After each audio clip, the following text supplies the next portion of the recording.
All right, here today to announce the signing of Joey Gallo to a one-year contract with the Minnesota Twins. We're really thrilled to have Joey. I mean, his resume speaks for itself. This guy's been multi-time Gold Glove Award winner, multi-time All-Star, someone who many people within our group, both Thad and Jace Tingler, know from a little bit of time back in Texas. But he was a guy that right when the free agency period started and we were having conversations with his representatives that we said, hey, if there's a way to make this work, we'd love to find a way.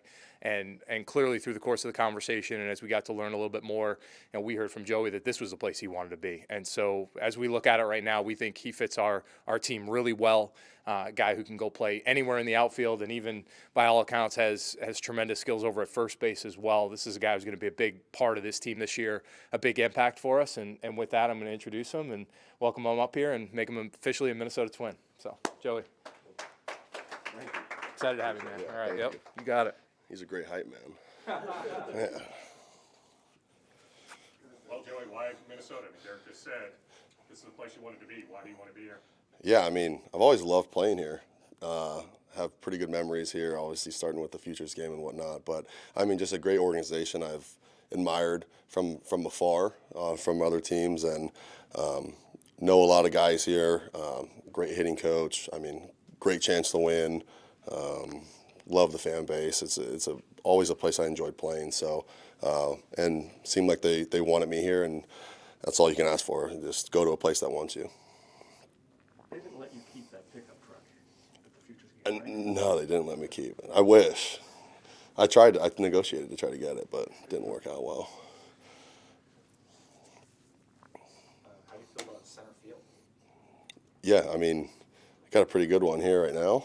Excited to play alongside him, but no, I in terms of playing there, yeah, I love playing center field. It's I've always been told I couldn't because I was too big, so it's always like a pride thing. So yeah, I enjoy playing out there. Do you, I mean, base running, glove, all that stuff.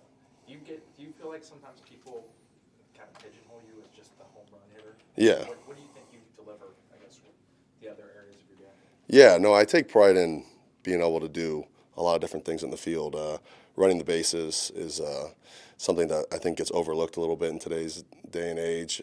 But bringing versatility, being able to play defense, changing the game, and not just being able to hit a homer.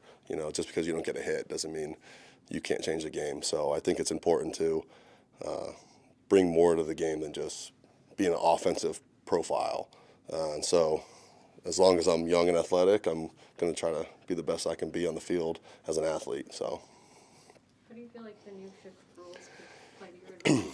Yeah, no, I'm excited about that for sure. It's been grinding through the shift for a long time now, but I think one thing that'll benefit from the shift is there'll be a little bit more extra base hits. I think it was tougher to get extra base hits because there's so many guys in the outfield, so it was tougher to hit doubles and triples, and then also being able to just pull some balls in the hole like you used to in high school and get hits out of it. I think that'll be nice as well. So it should be good for not only just lefties but righties. I think will benefit from it as well. What do you see as the biggest thing for you getting back on track? Is it a physical thing, a mental thing, a mechanical thing? What do you think is the biggest driver of that? Yeah, I think there's mentally. I think was obviously tough for me last year. I think it's good to have a off season to reset. Obviously, working on different things with my swing mechanically that I can clean up. That I kind of got into some bad habits last year. That it's tough to get out of when you're in the middle of the season. But yeah, just getting that reset, getting back on track, being with a new organization with obviously a great hitting coach that I'll probably be going to work out with here soon out in Cali. So yeah, I think that's just the main thing is cleaning up my mechanics a little bit at the plate and just having a fresh start. When you were talking to the Twins, was there anything they pointed to as like, we think this is something we can help you kind of clean up? I still have to kind of talk to David about that. So we'll figure that out then. But yeah, nothing like we were just negotiating contracts, to be honest. We weren't really like getting into all the mechanics and stuff. So we'll get into that now that I'm actually officially here. As the season goes on, obviously it's playing on your mind a lot. Did you ever pinpoint something that you can hang your hat on, or is it just randomness? In terms of In terms of the great year you had in 21 and the bad Yeah. year in 22? Yeah, I think in baseball, like obviously been doing it for a while now, you're going to have good years, you're going to have bad years. I think when you have a bad year, it's important to just look at it and learn from it more, not take it too hard too much.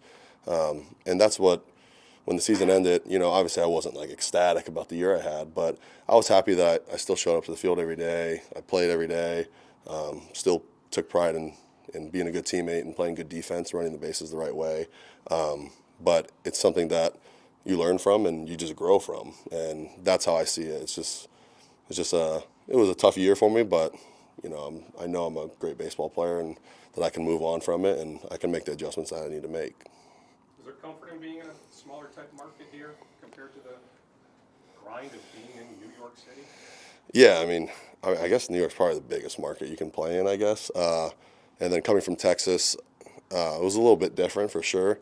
I just like to play baseball. I don't really like to get into too much with, media stuff and whatnot. And I just want to come to the field, play baseball, try to win the game, have fun, go home. So that's why I'm excited about this.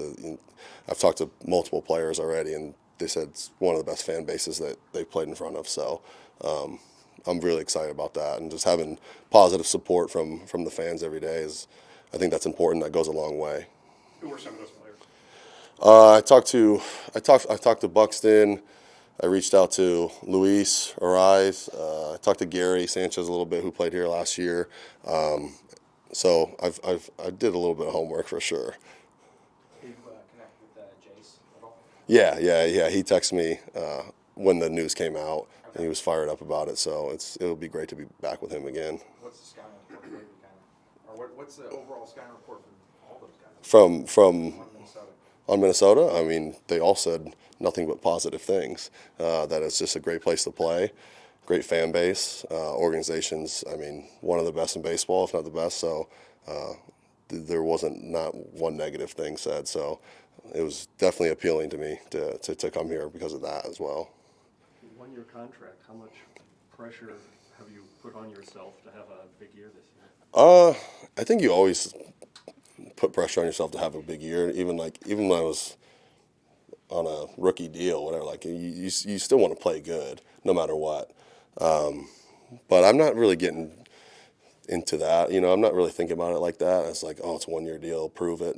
I'm just going to go out and try to win games for the Twins and see what happens. I don't want to put any added pressure on myself because of, a contract or anything like that. Did you expect that it would be a 1-year deal when you left the Dodgers?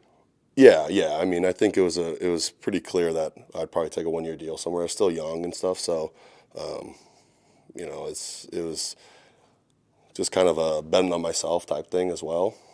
So I think we knew that it was most likely going to be a 1 year. Your agent is Scott Morris, is that right? Yeah.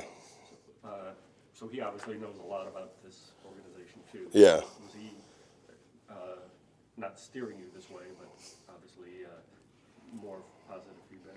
Oh yeah. Minnesota was one of the first teams to reach out. So and just asking him about what he thought about it. He thought it was just absolute perfect fit. So I trust his judgment, and I thought it was a great fit as well. It's just nice to have that reinforcement as well. But no, it was like I said, Minnesota was one of the teams that I targeted and I want to go there. So if we can get something done there, let's do it. And what do you remember about that Futures game and the home run you hit? Yeah, I remember at the time I was 0 for 3, I remember, and I was panicking a little bit, oh man, I'm on TV, first time, and then ran into a fastball and hit a ball really far, and won MVP and whatnot. But it was such an amazing time. It was the first time playing in a big league stadium. The crowd was, probably weren't even that many people there, but it felt like it was packed house. But yeah, it was a great experience, and I got to play with a lot of future stars. So I think that's the coolest part about it. Anything else for Joey? 13 is your lucky number? Yeah, I've always been 13. since I was a little kid. So unlucky, lucky number, I guess. Yeah, and I try not to think about that. But All right, thanks, Joey. all right, thanks, guys. Thanks, Joey. Thank you. All right, thank you, guys.